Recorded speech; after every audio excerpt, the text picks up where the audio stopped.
When I started journaling, I thought this was going to be something you had to do because it's going to make you more productive. So it was extremely difficult for me to get really into journaling because my mindset was really on I wanted to be productive and instead of just being something I wanted to do. And yeah, I would be lying if I said that journaling hasn't helped with my productivity at all. Like, it definitely has improved my productivity qualities, but I think journaling is way more than just being more productive, and I think you can learn a lot of things from daily journaling or doing it consistently, whatever that may look to you. So I just really want to make this video talking about how I started journaling and how you can too. So let's just jump straight into the first point. Why did I start? For me personally, I have a very cluttered mind, and I'd notice every single time I would be writing, didn't matter if it was just in a random notebook or journal or something really specific, like I felt so much better after I had journaled a little bit in comparison to if I just had let my thoughts flow in my mind, especially if they were negative thoughts. I also think it's generally nice when you can look back at all of your old journal entries and you can look at how you were a couple months ago, a couple days ago maybe even, or years ago, and I think that's really beautiful and special. So I really feel like journaling is something you are either going to love or you're just gonna be meh. I really don't feel like there's any in-betweens. I mean, there definitely is. I think for some people they should journal every single day, and I think that's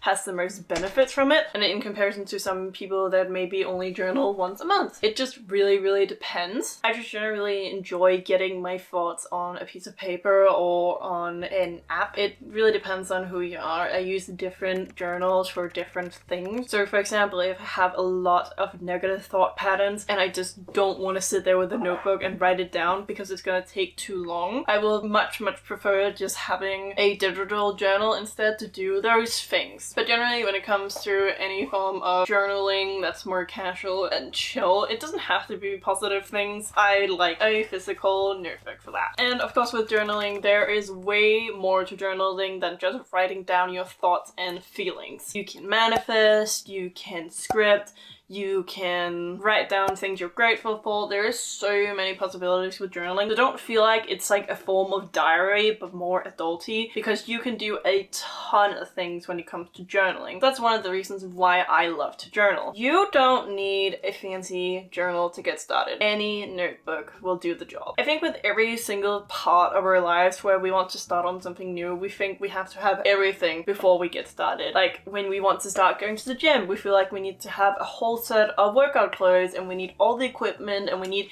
everything to be perfect. Spoiler alert, nobody's perfect and you should just start with what you have. So for me, I think any notebook will do the job, and I think a lot of people will just benefit from just having a regular old notebook instead of going to buy a really expensive journal and then they realize they don't actually enjoy journaling and then they just have this really nice journal just sitting around that they can't even give to people because it has a lot of personal information in it, so it's really awkward. Because journaling is a place for you to write down your thoughts and feelings and manifest and other wonderful things. So really, it's not supposed to be perfect, and for me, I just suggest any plain old notebook for the start. You can go out and buy a nicer journal. Please go ahead if that's what you want to do, but any freaking notebook will do the job. But that also leads me on to the next point. Get the correct journal for you. As I said, when it comes to journaling, any piece of paper or app will do the job just fine. It really depends on who you are as a person and what you need for that day. As I said, I really don't encourage you to go buy a really expensive journal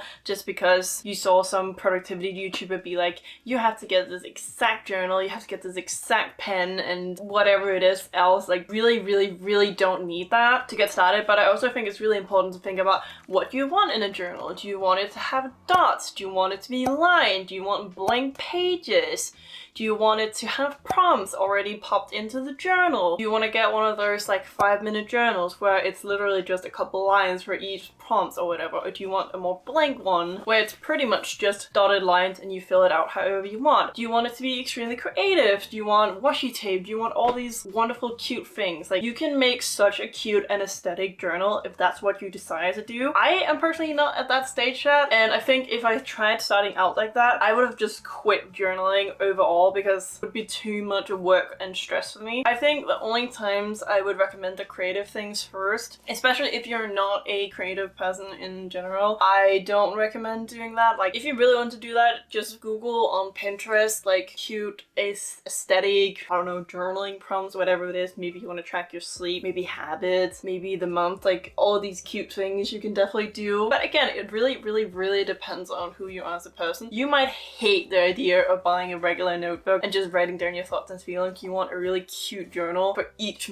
day of the month. Like, good for you, go ahead, and if you want to spend your time on that, I love you, please do that. Because at the end of the day, you have to pick what suits best for you, because I think that's something people do a lot with anything they want to improve on or they want to add to their lives. They think it has to be a specific way to be good, but it just has to work for you. And I also do think the most important things about journaling is really just having a physical thing to write in, or even digitally. It really depends on what you like. But the one thing I think is the most important when picking a journal for you is you should pick one that is a good quality. Does this have to be expensive? No. I paid $6 for this notebook with 80 sheets of paper, but it's on both sides, so it's like 160 pages. It was really dirt cheap, and it has a hardcover too, so it was like really simple and it doesn't bleed. And I also think it's really important to get a pen you like. I'm a really big fan of Faber-Castell Eco Pigment ones. I think these are actually meant for like drawing and stuff like that, but I really like fine line pens because I think I write better with them. I really like the Faber-Castell Eco Pigments because I just really write nicely with them, and they're waterproof and they're really thin, and I love that. But really, you should just choose a journal that suits your needs and will help you the easiest to get started. That is the most important thing. Just make sure that the notebook is decent quality. You don't have to journal every single day. I know this is like counterintuitive to what I am preaching. Like, I think journaling every single day has a lot of benefits, but I feel like especially in this whole productivity world, I think we think that we have to journal every single day to see the benefits of it. And I definitely think there is benefits from journaling every single day, but you really don't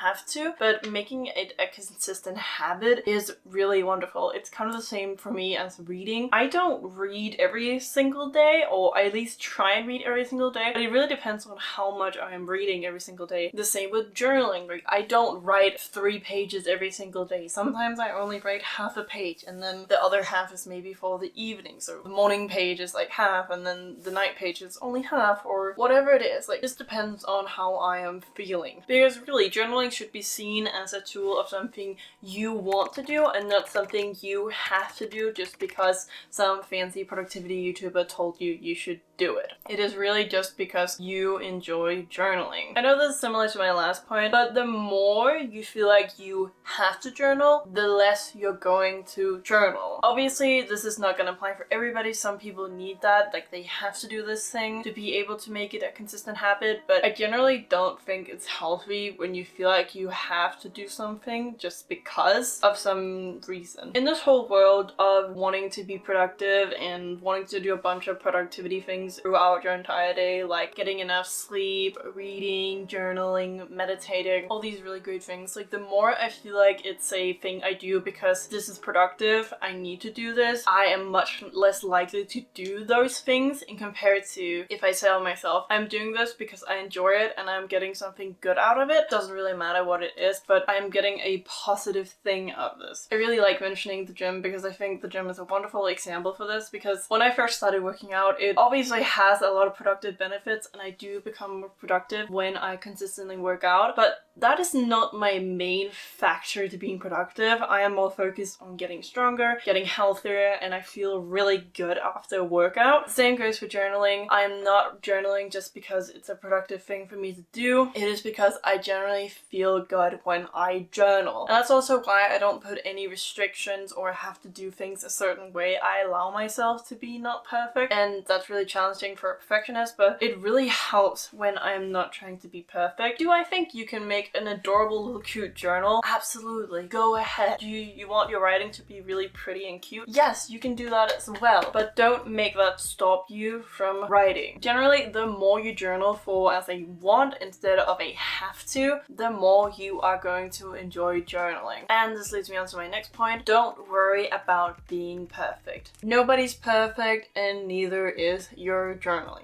As I said, if you want to make a really cute journal and make it all pretty and cute and aesthetic and make every line perfectly straight and the writing beautiful, go ahead. This is clearly something you enjoy doing and I don't enjoy doing, but I generally think even if you're gonna do this, if you mess up, it's not the end of the world. Like, it's just what it is. Just keep moving on. You're not perfect, so don't worry too much. Like, don't worry about messing up your journal because, to be honest, it is just for you to see and you can perfect it over time, and then maybe a couple months you'll have a perfect journal entry for whatever it is you may be writing. So that's gonna be it for today's video, guys. I really hope you enjoyed that video, and if you did, maybe you want to like the video, maybe you want to comment down below what you thought about the video, and if you enjoyed this pretty face, maybe you want to subscribe to the channel as well. Please remember to be kind to yourself and others, and I hope you have a wonderful rest of your day.